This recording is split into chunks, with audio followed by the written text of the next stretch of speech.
This podcast is sponsored by Blackout Coffee. Start your day off with a delicious cup or 2 or 3 of American-made Blackout Coffee. Family-owned, premium coffee, fresh roasted, and shipped out within 48 hours of roasting. You've heard me say this before, but it literally is going from the roaster into the package, onto your doorstep, and into your mug. Go to blackoutcoffee.com. Promo code PDB for 20% off your first purchase.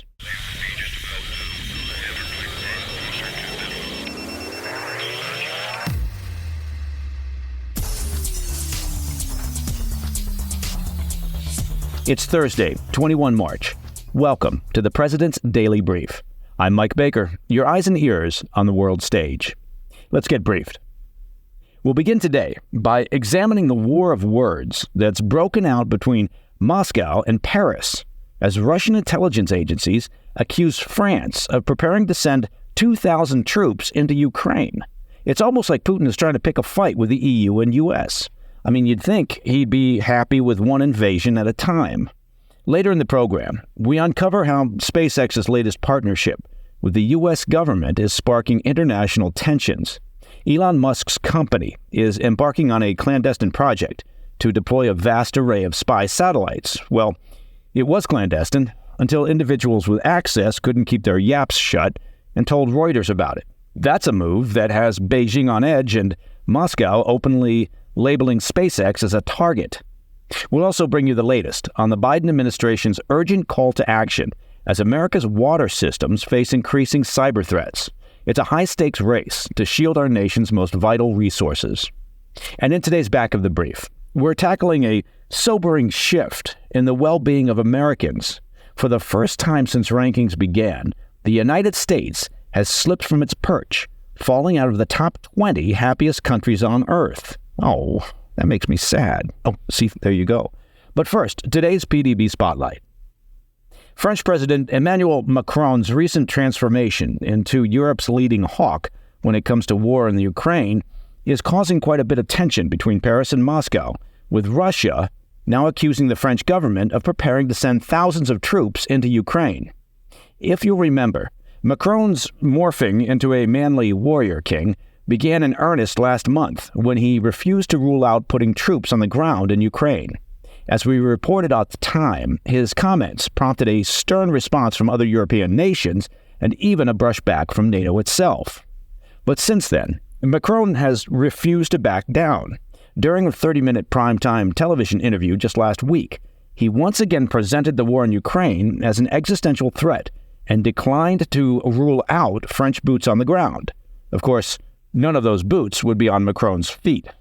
Now, it's worth noting that he did clarify that France would not lead the offensive or take the initiative and go it alone. And here I'll resist the temptation to dunk on French modern history. However, despite Action Macron-Jackson's statement that France wouldn't be leading the charge, that's now exactly what Russia is accusing Macron of doing. A report carried by Russian state media's TASS news agency on Tuesday claims that Paris is already getting ready to put boots on the ground in Ukraine. In the report, Sergei Narishkin, the director of the Russian Foreign Intelligence Service, says that he, quote, has data according to which France is already preparing a military contingent to send to Ukraine. Narishkin said the information that Russia has received indicates that France is preparing an initial force of 2,000 troops for the operation, adding that, quote, such a large military unit cannot be transferred and stationed in Ukraine unnoticed, end quote. Well, not unless you fly them into the country at night, like the Biden administration does with illegal migrants. Narishkin went on to warn that the French troops would be, quote, a legitimate priority target for attacks by the Russian armed forces. This means that they will suffer the fate of all the French who have ever come to the Russian world with a sword, end quote. And that, of course, is an obvious reference to France's last misadventure in Russia, which was led by Napoleon. It's unclear where Russia came across this information or, and this could surprise you, if they simply made it up. The French Defense Ministry is denying the claim and accusing the Russian intelligence agency of spreading disinformation. What? In a statement, the Defense Ministry said, quote, the maneuver orchestrated by Sergei Narishkin once again illustrates Russia's systematic use of disinformation. We consider this type of provocation irresponsible, end quote.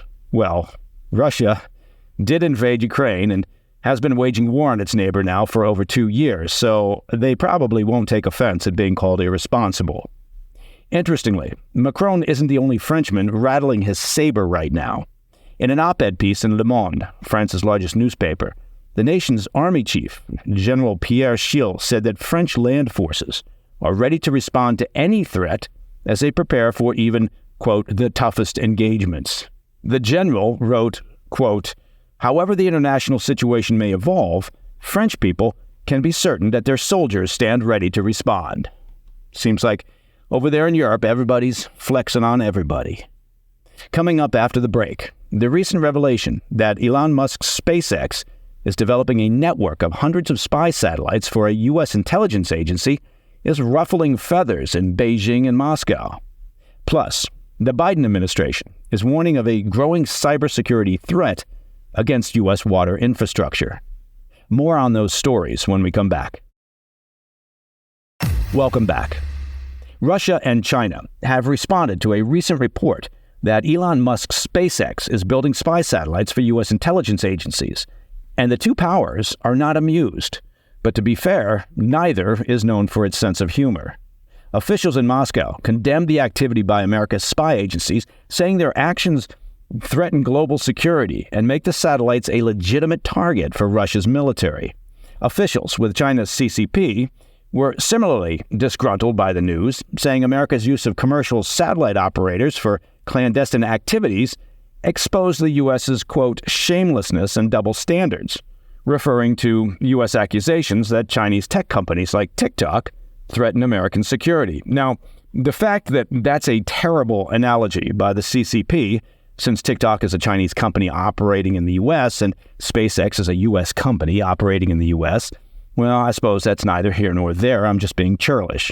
As we covered on the PDB on Monday, a Reuters report revealed that SpaceX has a classified contract worth roughly $1.8 billion with the National Reconnaissance Office, or NRO, to develop a network of hundreds of spy satellites. The network, which is being built by SpaceX's Starshield business unit, will be deployed in low Earth orbit and reportedly be used to support American ground forces.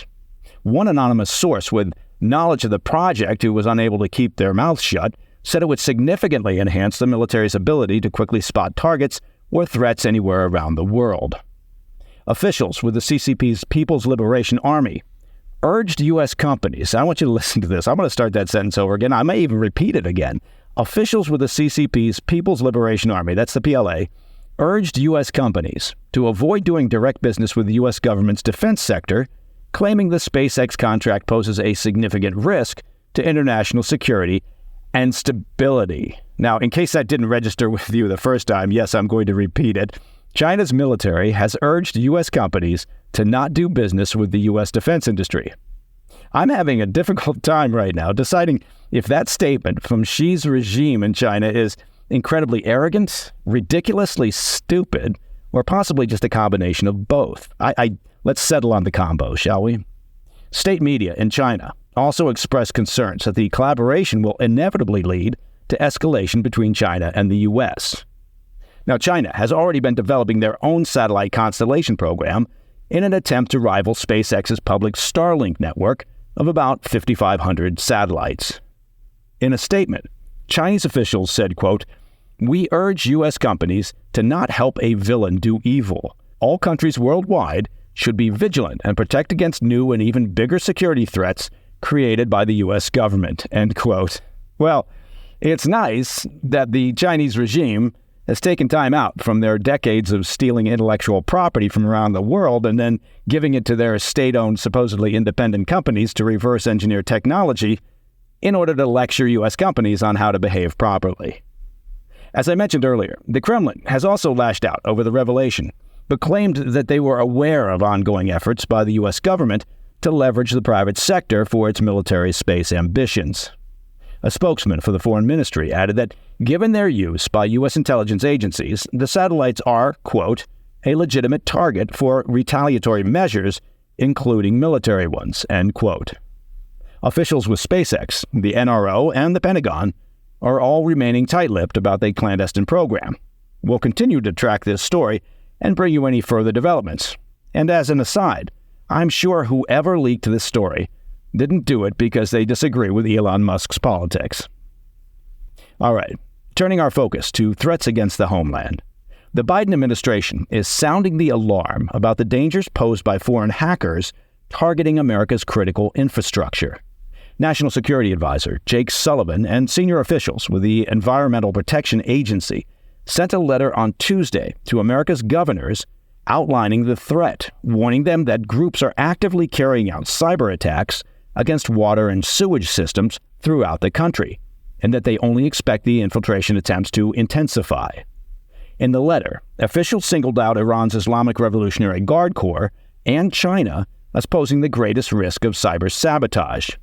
They're already aware of several attempts by hackers affiliated with both nations to target critical U.S. infrastructure, including drinking water systems.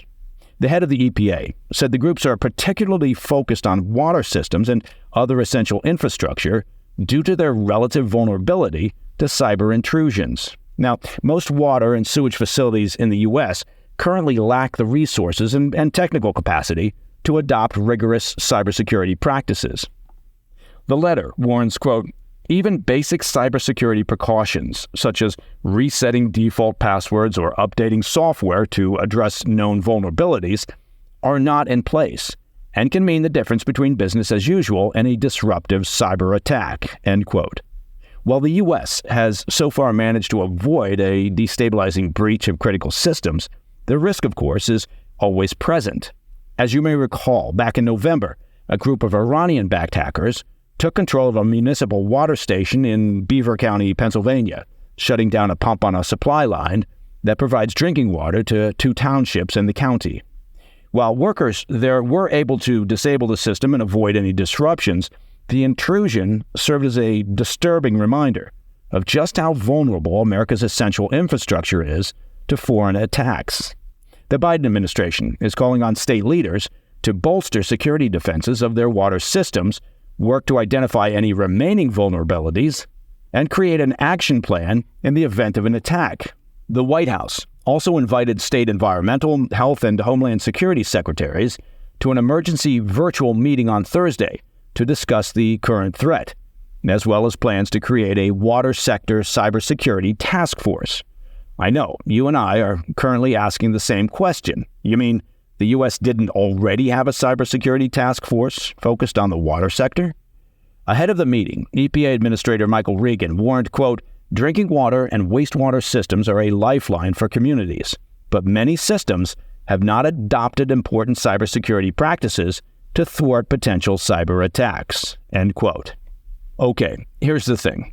The reality is, if or when there is a major global conflict, you can count on the parties involved to target critical infrastructure, including water systems, power grids, transportation, financial systems, and telecommunications.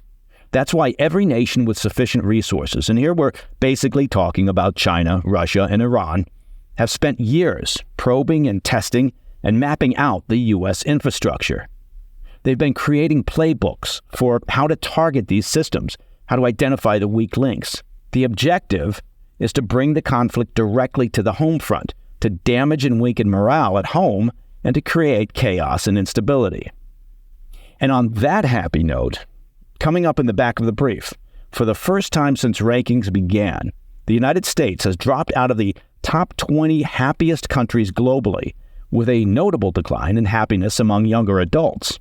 And hopefully, it's not because you hear about global problems and crises here on the President's Daily Brief. I'd hate to think I was contributing to the sullen nature of Americans. I'll be right back. In today's Back of the Brief, I want to take a look at the annual World Happiness Report. You knew, of course, that existed. As the name suggests, it's a survey that's meant to measure the happiness and prosperity of countries around the world based on data and analysis by the University of Oxford. And if anyone knows happy, it's those folks at Oxford. The way the index works is that people in 143 countries and territories are asked to evaluate their lives on a scale from 0 to 10, with 10 representing their best possible life. The results are then averaged out to create a ranking. Well, the results are in, And for the first time since the report was launched back in 2012, the United States has dropped out of the top 20, falling to 23rd place from 15th place last year. So, what's driving American unhappiness? Apparently, U.S. numbers are impacted the most by Americans 30 years and younger. They're the least happy group in the country, and they're ranked 62nd globally, trailing under 30s in Ecuador, Brazil, and the Dominican Republic, just to name a few.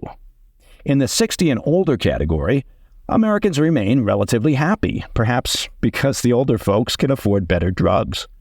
The 60 and overs in the U.S. are 10th worldwide in terms of happiness, just behind the Netherlands and Canada and also Australia.